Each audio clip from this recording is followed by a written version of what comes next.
요즘 뉴스를 보면은 코로나 델타 변이에 대한 뉴스가 줄을 이루고 있는 것 같습니다. 정말 전 세계적으로 빠르게 확산되고 있고 이 델타 변이가 우세종을 점할 것이라는 그런 보도가 계속해서 이어지고 있습니다. 뭐 백신이 나오고 백신 접종률이 높아지면서 코로나가 좀 끝나려니 했더니 델타 변이가 지금 극성을 부리고 있습니다. 영국의 그 알파 변이, 그리고 남아공의 베타 변이, 브라질의 감마 변이, 그 인도의 이 델타 변이가 있는데 이 중에서 이 델타 변이가 가장 전염력이 강한 것으로 그렇게 알려져 있습니다. 어제 뉴스를 보니까 이 델타 변이가 영국, 미국을 비롯해서 막 100여 국에 지금 다 급속도로 퍼지고 있다고 하는데 이 영국의 경우 신규 확진자의 99%가 이 델타 변이 감염자라고 그렇게 뉴스에 하는 것을 들었습니다. 계속 이게 끝나는 줄 알았더니 계속 이 변이가 발생하고 이 코로나 바이러스가 계속 진화하고 이게 진짜 끝날 수 있을 것인지 하는 우려가 생깁니다. 정말 앞을 예측할 수 없는 그러한 상황이 아닌가 그런 생각이 듭니다. 게다가 요즘 뉴스에 쏟아지는 그런 또 것들을 보면은 그 이상기후가 너무 심각한 그런 상황인 것 같습니다. 어제 보니까 일본에 그렇게 또 폭우가 쏟아졌다고 하는데 얼마 전에 그 중국에 폭우가 쏟아져가지고 7천만 명의 이재민이 발생했다는 그 뉴스를 보았습니다. 그리고 미국, 카나다 요새는 아주 기록적인 폭염이 또 계속되고 6월 달에 그래서 38도에서 43도까지 폭염이 계속돼서 수백 명이 사망했다는 보고가 있었습니다. 또 한여름밤에 이 얼음밭이 된 이 멕시코의 그런 풍경들, 또 51도의 폭염을 기록한 이라크의 그런 모습들을 보면서 우리는 정말 그런 느낌이 듭니다. 마지막 때가 꼭 가까워온 것 같은. 정말 이 마지막 때가 아닌가 이런 생각이 들 정도로 그런 뉴스들을 접하게 됩니다.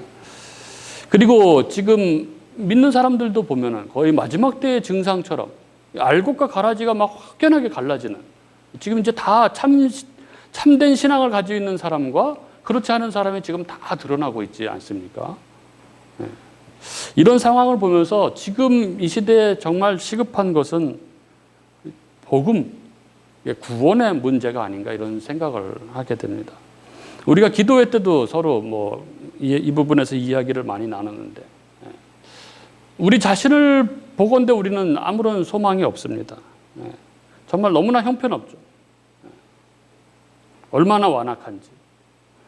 하나님이 매일 말씀하셔도 그 말씀을 매일 들으면서도 또 계속해서 죄를 짓고 그렇죠.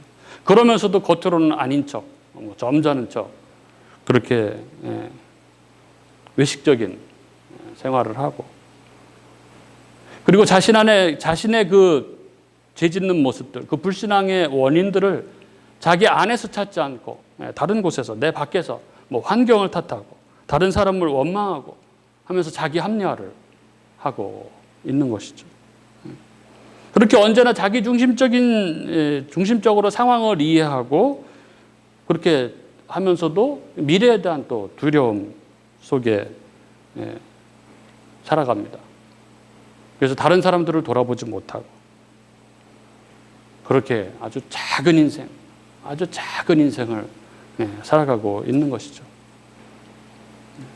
그래서 그러한 나 자신의 모습을 바라볼 때 내가 믿는다고 하는데 과연 내가 천국에 갈 수 있을까? 과연 내가 구원을 받을 수 있을까? 이런 의심이 생기곤 합니다. 그래서 문득 불안이 엄습을 하곤 하는 것이죠. 이런 우리들의 상황 속에서 어떤 위로의 말씀보다 더 필요한 것은 복음, 선명한 복음이 필요하지 않나. 생명을 얻는 그 복음이 필요하지 않나 이런 생각이 들었습니다. 오늘 말씀 안에서 하나님이 은혜를 주셔서 우리 귀에 복음이 들려지는 그런 은혜의 시간이 될 수 있기를 바라겠습니다. 오늘 본문 제가 봉독을 해드렸는데 읽으시면서 어떻게 이해가 됐는지 모르겠습니다. 굉장히 이해하기 쉬운 내용이지만 사실은 굉장히 이해하기 어려운 그런 구성으로 되어 있는 부분인데 오늘 말씀을 한번 좀 자세히 살펴보도록 하겠습니다. 오늘 본문이 창세기 15장인데요. 창세기는 11장까지 그 태고사가 진행되고 12장부터 이제 족장사가 시작되죠. 그 첫 족장 아브라함의 스토리가 진행되는데 그 스토리의 일부입니다. 창세기 12장에 하나님께서 갈대아 우르에서 우상을 섬기며 살아가던 아브라함에게, 당시 아브라함이 75세 정도 됐을 때인데 그때 아브라함에게 나타나셔서 이렇게 말씀하시죠. 너는 너의 고향과 친척과 아버지의 집을 떠나 내가 네게 보여줄 땅으로 가라. 그러면서 내가 너로 큰 민족을 이루게 하겠다. 이렇게 말씀하십니다. 그리고 이 아브라함이 그 말씀을 따라갔다고 성경은 그렇게 기록합니다. 그렇게 시작한 이 이야기가 14장까지 계속 진행되면서 하나님은 여러 차례에 걸쳐서 아브라함에게 이 땅과 자손에 대해서 반복해서 약속을 하십니다. 이 땅과 자손에 대한 하나님의 약속은 다름 아닌 바로 하나님 나라와 하나님 백성에 대한 약속입니다. 그리고 이것은 아브라함이 기대했던 것도 아니고 또 요구했던 것도 아니었지만 하나님께서 일방적으로 찾아오셔서 아브라함에게 하신 언약이었습니다. 그런데 그렇게 하나님 말씀을 따라서 하나님이 가라고 한 땅에 그렇게 갔는데 아브라함의 현실은 하나님의 약속과는 반대였습니다. 그렇게 하나님의 부르심을 쫓아서 약속의 땅 가나안에 들어왔는데 그곳에는 풍요와 이런 것이 아니라 기근이 찾아왔죠. 죽을 것 같은 그런 기근이 찾아왔고 또 이 동방연합군이 침략을 해서 이 조카 롯을 데려감으로 그 동방연합군과 감당하기 어려운 그런 전쟁을 감당해야 했습니다. 오늘 본문 앞 그 14장에 보면은 아브라함은 당시에 그 어마어마한 이 동방연합군 세계 최강이었죠. 가나안 5개 동맹을 복속시키고 소돔에 있던 이 아브라함의 조카 롯을 사로잡아간 그 동방연합군 그들을 가신 318명 가신을 이끌고 쫓아가서 습격해서 그들의 그 전리품들과 포로들을 롯을 구하고 전리품과 포로들을 찾아왔습니다. 아브라함이 그렇게 믿음으로 이 전쟁을 해서 일단 조카 롯과 빼앗겼던 이 탈취물들을 찾아오긴 했는데 그 돌아오고 나서 막 이제 두려움이 찾아오는 거죠. 다시 그들이 쳐들어올 것 같은 그런 걱정이 찾아왔던 거죠. 뿐만 아니라 그가 승리하고 돌아올 때 영접하러 나왔던 소돔 왕이 그 전리품들을 다 가지라고 했었죠. 그런데 이걸 아브라함이 다 거절을 했었습니다. 근데 그때 거절한 이 많은 전리품에 대한 미련들도 사실은 남아서 마음을 우울하게 만들었던 것이죠. 게다가 하나님께서 약속하신 하늘의 별처럼 바다의 모래처럼 많게 할 것이라는 그 후손에 대한 약속, 그거에 대한 불신도 그의 초조함과 두려움을 부채질했을 것입니다. 그런데 하나님은 15장 오늘 본문 바로 앞부분 1절에 보면 그렇게 초조해하고 두려워하고 있는 아브라함에게 나타나셔서 아브라함아 두려워하지 말라. 나는 내 방패요 너의 지극히 큰 상급이니라 이렇게 말씀하십니다. 그러자 2절 3절에 아브라함이 그렇게 이야기하죠. 나에게 무엇을 주시겠습니까? 나한테는 자식도 하나도 없지 않습니까? 그러니 내 집에서 길린 자가 내 상속자가 될 것입니다 라고 이렇게 말하면서 하나님의 약속을 이렇게 불신하며 항변합니다. 그러자 하나님은 4절 5절에 아브라함에게 그렇게 말씀하시죠. 아니다. 그 자가 아니라 내 몸에서 날 자가 내 상속자가 될 것이다 하면서 밤하늘의 별을 무별을 보여주시면서 아브라함의 후손이 저 별들처럼 많아질 것이다 그렇게 약속을 다시 한번 확인해 주십니다. 그리고 6절 보면 아브라함이 이 하나님을 믿었고 그리고 그러한 아브라함을 하나님께서 의롭게 여기셨다 이렇게 성경은 기록하고 있습니다. 그리고 이어지는 게 오늘 본문입니다. 이렇게 하나님을 믿음으로 의롭다함을 얻은 아브라함에게 하나님께서 7절에 땅에 대한 약속의 성취에 대해서도 다시 한번 확인시켜 주십니다. 7절에 이렇게 말씀하시죠. 또 그에게 이르시되 나는 이 땅을 내게 주어 소유를 삼게 하려고 너를 갈대아인의 우르에서 이끌어낸 여호와니라. 그런데 분명 6절에서 믿음으로 의롭게 되었다고 하는 아브라함이 오늘 본문 8절에 보면 또다시 하나님을 신뢰하지 못하고 있는 모습을 보게 됩니다. 8절에 이렇게 이야기하죠. 그가 이르되 주 여호와여 내가 이 땅을 소유로 받을 것을 무엇으로 알리이까? 즉 아브라함의 이야기는 한마디로 그걸 어떻게 믿겠습니까? 증거를 보여주세요. 이렇게 이야기하고 있는 것입니다. 여러분 이걸 믿음이라고 할 수 있겠습니까? 하나님께서 당신이 하신 약속을 확인시켜 주시기 위해서 또다시 이렇게 재차 말씀해 주시는데 그걸 신뢰하지 못하고 잘 못 믿겠으니까 증거를 보여주세요 하는 이걸 믿음이라고 할 수 있겠습니까? 믿음은 보이지 않는 것을 실체로 받아들이는 것을 믿음이라고 하는 거잖아요. 그런데 보면은 지금 아브라함은 하나님을 신뢰하지 못하고 있는 것이 분명해 보입니다. 그런데 성경은 분명 그 전에 6절에 그에게 믿음이 있었고 그 믿음으로 하나님께서 그를 의롭게 여겨주셨다 이렇게 의롭다 하셨다고 그렇게 기록하고 있습니다. 그런데 그렇게 하나님이 의롭다 한 그 믿음을 가진 아브라함이 지금 이러고 있는 것이죠. 못 믿겠으니까 증거를 보여주세요. 이러고 있는 것입니다. 참 그렇죠.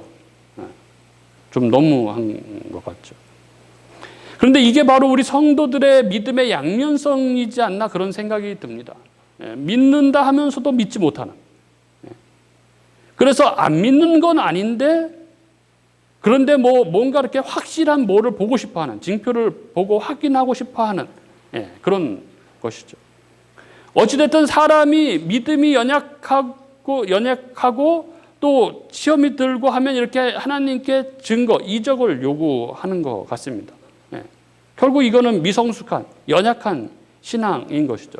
그래서 하나님을 테스트합니다. 또 때로는 하나님을 협박하고 하는 것이죠. 그래서 자기 마음대로 막 기한을 정해놓고 이때까지 제가 한번 기다려보겠습니다. 하나님께 막 그렇게 하는 거죠. 이때까지 만약 안 해주시면은 어떻게 하겠다. 이렇게 하나님을 협박합니다. 참 하나님이 얼마나 어이가 없으시겠습니까? 그런데 하나님은 아브라함의 그런 불신앙에 대해서 참 나무라지 않으시는 게 너무 신기하시죠. 나무라지 않으십니다. 그리고 그 아브라함의 요구를 들어주십니다. 그래서 그 표징으로 언약 체결을 준비하라고 그렇게 명하시죠. 9절에 보면은 여호와께서 그에게 이르시되 나를 위하여 3년 된 암소와 3년 된 암염소와 3년 된 수량과 산비둘기와 집비둘기 새끼를 가져올지니라. 그리고 이에 10절 11절 아브라함이 하나님이 준비하라고 명한 그 짐승들을 가져다가 그 중간을 쪼개서 마주대하여 놓고 솔개들이 오면 그걸 쫓으면서 이제 기다리고 있습니다. 그러니까 언약을 체결할 때 이렇게 제물을 이렇게 쪼개는 것은 고대 근동 지역의 이 언약 관습이었습니다. 이렇게 제물을 쪼개놓고 그 쪼갠 사이로 언약 당사자가 손을 잡고 걸어가는 거죠. 그렇게 함으로써 내 이 언약을 어기는 자가 이 제물들처럼 이 짐승들처럼 쪼개지게 될 것이다. 그것을 약속을 하는 것입니다. 그리고 12절 해질 무렵에 아브라함이 깊은 잠에 듭니다. 그리고 하나님이 임재하십니다. 그리고 13절부터 16절 하나님께서 아브라함에게 이렇게 말씀하십니다. 여호와께서 아브라함에게 이르시되 너는 반드시 알라. 내 자손이 이방에서 객이되어 그들을 섬기겠고 그들은 400년 동안 내 자손을 괴롭히리니 그들이 섬기는 나라를 내가 징벌할지며 그 후에 내 자손이 큰 재물을 이끌고 나오리라. 너는 장수하다가 평안히 조상에게로 돌아가 장사될 것이요 내 자손은 4대 만에 이 땅으로 돌아오리니 이는 아모리 족속의 제약이 아직 가득 차지 아니함이니라 하시다. 정리하자면 이 말씀은 쉽습니다. 내 자손이 이방에서 객이 되어서 그들을 섬기겠고 그들은 400년 동안 내 자손을 괴롭힐 것이다.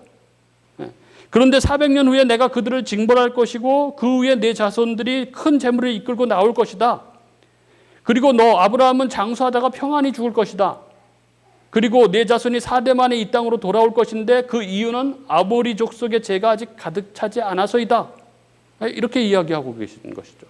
근데 이게 무슨 얘기입니까? 말씀은 그냥 이해 안 되는 부분이 없습니다. 다 이해되죠.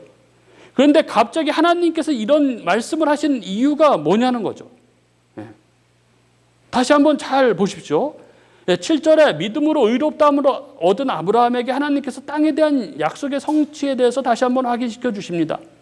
그런데 8절에 아브라함이 하나님의 약속을 신뢰하지 못하고 징표를 보여주세요 이렇게 요구를 합니다. 이때 하나님께서 9절 이 제물들을 준비하라고 하시죠. 그리고 이에 10절 아브라함이 제물을 마련하고 그 제물들을 쪼개 놓습니다. 그럼 이제 언약 체결을 위한 준비는 다 끝났습니다. 이제. 그러면 그 징표로 17절에 언약 체결을 하면 되는 거죠. 그러면 뭐 자연스럽게 진행되는 거예요. 그런데 그 사이에 12절부터 16절에 요 이야기가 들어가 있는 거죠. 도대체 무슨 연유로 이 이야기가 여기 들어가 있느냐 하는 것입니다. 여기 이 아브라함이 깊이 잠들고 하나님께서 아브라함에게 내 자손이 이방에 객이 되어 그들을 섬기게 했고 그들은 400년 동안 내 자손을 괴롭힐 것이다. 그런데 400년 후에 내가 그들을 징벌할 것이고 그 후에 내 자손이 큰 재물을 이끌고 나올 것이다. 그리고 너는 장수하다가 평안히 죽을 것이다. 그리고 내 자손이 4대 만에 이 땅으로 돌아오는데 왜냐하면 아모리 족속의 죄가 아직 가득 차지 않아서이다 하신 이 말씀이 왜 여기 들어가 있냐 하는 것입니다. 이 말씀을 여기에서 하시는 이유가 무엇이냐 하는 것입니다. 이거가 너무 궁금한 것이죠. 뭐 이렇게 내 자손이 그렇게 나중에 큰 민족이 되어서 애굽에 들어갔다 나오니까 뭐 자손 너에게 많은 자손을 주겠다는 얘기가 확실한 얘기 아니냐? 뭐 그런 얘기를 하는 게 아니냐? 뭐 이렇게 생각할 수도 있습니다. 아니면 당신이 온 인류의 역사를 주관하실 뿐만 아니라 개인의 인생사도 주관하시는 분이시다라는 걸 알려주시는 것이다. 그리고 하나님은 죄악이 가득해지는 것까지 주관하시는 분이시다. 그리고 하나님께서는 당신의 백성을 은혜로 구원해내시는 분이시다. 뭐, 그런 얘기인 것 같기도 합니다. 뭐 그런 얘기인 것도 분명하죠. 그런데 궁금한 것은 왜 그 이야기가 여기 들어가 있느냐 하는 것입니다. 그 중요한 언약 체결을 위해서 진행되고 있는 그 자연스러운 그 진행의 문맥 안에 왜 뚱딴지 같은 이 이야기가 이 안에 들어가 있느냐 하는 것이죠. 제가 이 본문을 연구하면서 얼마나 이 부분이 궁금하고 너무너무 궁금한 거예요. 도대체 이 궁금증 때문에 뭐 얼마나 이 본문을 반복해서 읽었는지 모릅니다. 그 독서 100편 의재현이라는 말이 있지 않습니까? 100번을 읽으면 스스로 뜻을 드러낸다고 하는데 뭐 100번 이상 읽어도 도대체 무슨 얘기인지를 왜 여기 이게 들어있는지를 모르겠는 거예요. 읽고 또 읽고 참고문헌이라는 참고문헌도 다 찾아보고 주석이라는 주석들은 뭐 제가 가지고 있는 것 또 파일로 가지고 있는 것 다 찾아보고 그래도 뭐 도대체 시원하지가 않아요. 그리고 유명한 목사님들이 이 부분에 설교한 거를 제가 뭐 유명하신 분들은 다 들어봤어요. 그런데도 뭔가 설명이 저한테는 시원하지가 않습니다. 그렇게 고민하면서 본문을 연구하는데 어느 순간 이 본문이 딱 해석이 됐어요. 저 나름대로 해석이 된 거죠. 저 나름대로. 성경을 연구하다 보면 이런 시간들이 있습니다. 이런 은혜가 임하는 시간들이. 막 정말 하나님의 음성이 들려지는 것 같은 그런 시간들이죠. 여러분 한번 보십시오. 7절에 하나님이 아브라함에게 이 땅을 내게 주겠다 이렇게 다시 약속을 하십니다. 그런데 8절에 아브라함이 징표를 요구하면서 뭐라고 합니까? 내가 이 땅을 소유로 받을 것을 무엇으로 알리까 그러죠. 그래서 9절에 하나님이 언약 체결을 준비를 명하시고 10절 11절 아브라함이 언약 체결 준비를 하고 기다립니다. 그리고 12절 아브라함이 잠든 중에 하나님이 임재하셔서 13절부터 16절에 예언을 하고 계신 것이죠. 근데 이 예언을 시작하시면서 하나님이 뭐라고 하시냐 하면은 13절에 아브라함을 향해서 너는 반드시 알라 이렇게 말씀하십니다. 8절에 아브라함이 내가 무엇으로 알리까 내가 어떻게 믿겠습니까? 이 요청에 하나님께서 너는 반드시 알라 이렇게 말씀하십니다. 너는 반드시 알라. 이것은 한마디로 나는 이런 하나님이다 하는 그런 말씀처럼 들렸습니다. 나는 이런 하나님이다. 나는 내 자손 즉 내 백성을 반드시 하늘의 뭇별처럼 많게 할 것이다. 내가 반드시 그 많은 나의 백성들을 만들어낼 것이다.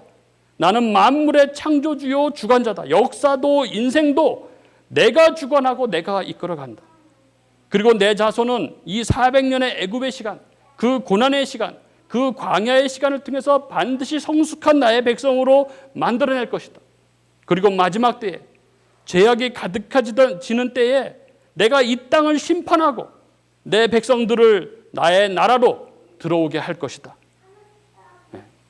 그리고 17절로 이어지는 것입니다. 17절 해가 져서 어두울 때에 연기나는 화로가 보이며 타는 횃불이 쪼갠 고기 사이로 지나더라. 연기와 횃불은 이스라엘을 광야에서 인도하셨던 하나님의 현현, 그 불기둥과 구름기둥을 의미합니다. 그러니까 하나님의 임재인 것이죠. 즉 하나님이 쪼갠 고기 사이로 지나가고 계신 것입니다. 하나님 홀로 이 쪼갠 고기 사이로 지나가고 계신 것이죠. 그러니까 이 본문을 7절부터 17절까지 다 이어보면 이렇습니다. 8절에 내가 이 땅을 소유로 받을 것을 무엇으로 알리까 그러는 아브라함에게 하나님께서 말씀하십니다. 나는 나의 백성을 반드시 하늘의 뭇별처럼 만들어낼 만물의 창조주이다. 역사도 인생도 내가 창조하였고 내가 이끌어가는 나는 만물의 주관자다.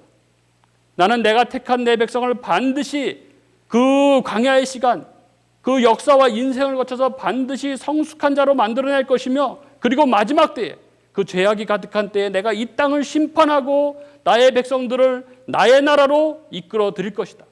그리고 그것을 반드시 내가 홀로 이루어낼 것이다. 이 언약, 이 횃불 언약이라고 그러는 이 언약은 하나님께서 어떻게 당신 백성들을 구원하시고 어떻게 당신 백성들을 거룩하게 성수시켜서 어떻게 그 나라로 들어오게 하시는지 그리고 그 모든 일을 누가 주도적으로 이루시는지를 아주 너무나 분명하고 생생하게 보여주는 그런 하나님의 선언이었습니다. 그 하나님이 17절 홀로 쪼개진 짐승 사이로 지나가고 계시는 것입니다. 이렇게 아브라함과 하나님 사이의 언약은 체결이 되었습니다. 그런데 그 체결된 언약을 언약의 당사자 중에 한 사람인 아브라함이 어깁니다. 깹니다. 바로 다음 장인 16장에 가면은 아브라함이 여종 하갈을 통해서 자식을 낳습니다. 이스마엘을 낳습니다. 하나님은 분명히 15장에서 내 몸에서 날 자, 내 몸에서 날 자가 내 후손이 될 것이라고 그렇게 말씀하셨는데 아브라함이 시간이 지나도 하나님의 약속이 이루어질 기미가 보이질 않자 종 하갈을 통해서 아들을 낳은 것입니다. 그렇게 하나님과의 약속은 깨어졌습니다. 그러면 언약을 맺은 당사자인 아브라함이 쪼개져서 죽임을 당해야 하는 것이죠. 그런데 아브라함은 쪼갠 고기 사이로 지나가지 않았습니다. 하나님 홀로 지나가셨습니다. 이 일이 있고 2000여 년 후에 어느 날 예루살렘 내 아버지여 만일 할만하시거든 이 잔을 내게서 지나가게 하옵소서. 그러나 나의 원대로 마옵시고 아버지의 원대로 하옵소서. 이 겟세마네 동산에서 피땀을 흘리시며 간절히 기도를 드리시고 내려오신 뒤에 새벽에 예수님은 사람들에게 붙잡혀서 본디오 빌라도 앞에 끌려가서 신문을 받으셨습니다. 그 안토니 요새 성문 앞에 예수를 잡아 죽이라는 사람들의 소리가 가득했습니다. 죽여라, 죽여라. 저자를 십자가에 못 박아 죽여라.